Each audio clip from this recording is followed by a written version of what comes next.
আসসালামু আলাইকুম। চলে আসলাম উডবাইন বিচে। উডবাইন বিচের একটি অংশে ব্রেঞ্চে বসে আছি। আমি যে জায়গায় বসে আছি সেখান থেকে মাত্র 100 মিটার দূরে হচ্ছে লেক অন্টারিও। পানির শব্দ, মৃদু বাতাস শরীরকে শীতল করে দিচ্ছে। মনটাও কিছুটা খারাপ ছিল, সেই কারণে মনে করলাম উডবাইন বিচে চলে যাই। সেখানে কিছুক্ষণ সাগরের পাশে সারি সারি বসে থাকার বেঞ্চ যেগুলো আছে সেগুলোর কোনো একটিতে বসবো এবং এই সৌন্দর্যটুকু খুব কাছে থেকে উপভোগ করব এবং সাগরের যে একটা পানির শব্দ সেটি অনুভব করব এবং যে মৃদু বাতাস সেটি গায়ে নেব। সেই কারণেই চলে আসা। মূলত এইখানে আসার পরে ভালোই লাগছে, পুরো গা ঠান্ডা হয়ে গিয়েছে, অথচ আজকে গরম আছে, অনেক গরম। কিন্তু এখানে বসার পরে মনে হচ্ছে আমার মতো মানুষ বসতে পারবে না, এখান থেকে চলে যেতে হবে। কারণ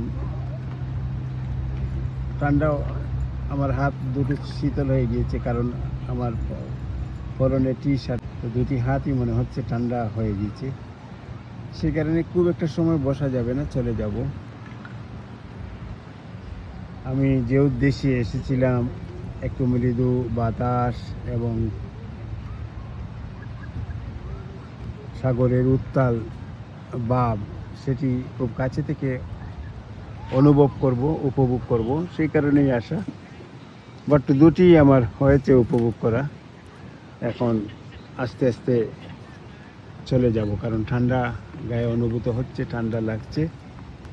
তাই চলুন, চলার পথে যেটুকু দেখানো যায়, যেটুকু আপনাদের সামনে তুলে ধরা যায়। এদিক দিয়ে এই যে লেক অন্টারিও আস্তে আস্তে উত্তাল হয়ে যাচ্ছে। অলরেডি পানির যে সু সু শব্দ সেটি ভেসে উঠছে। আমি যদি একটু সামনে যাই, চেষ্টা করব আপনাদের একটু সামনে গিয়ে দেখানো। শরীর আস্তে আস্তে শীতল হয়ে যাচ্ছে। আর দেখতে পাচ্ছেন এখানে প্রায় সময়ই, প্রায় সামারে এসে সাঁতার কাটি, বাট এবার আর আসা হয়নি।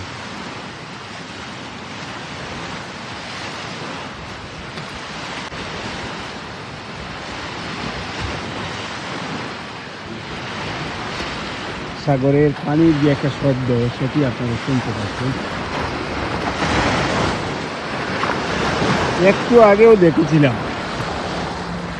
সেটি শান্ত ছিল, কিছুক্ষণের মধ্যেই উত্তাল হয়ে আসছে। একটু আগে যে সাগরটি শান্ত ছিল এটি খুব অল্প সময়ের মধ্যে এটি অশান্ত হয়ে গিয়েছে। চিন্তা করা যায় ওয়েদারের পরিবর্তন কত অল্প সময়ে পরিবর্তন হয়ে যায়।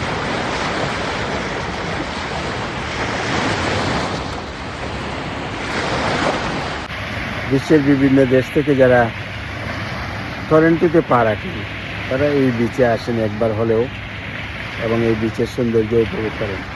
তো সবাই ভালো থাকুন, সুস্থ থাকুন। ইনশাআল্লাহ আপনাদের সামনে আরও কোনো এক সুন্দর এক জায়গা থেকে আপনাদের সাথে দেখা হবে, কথা হবে। খুদা হাফিজ, আসসালামু আলাইকুম।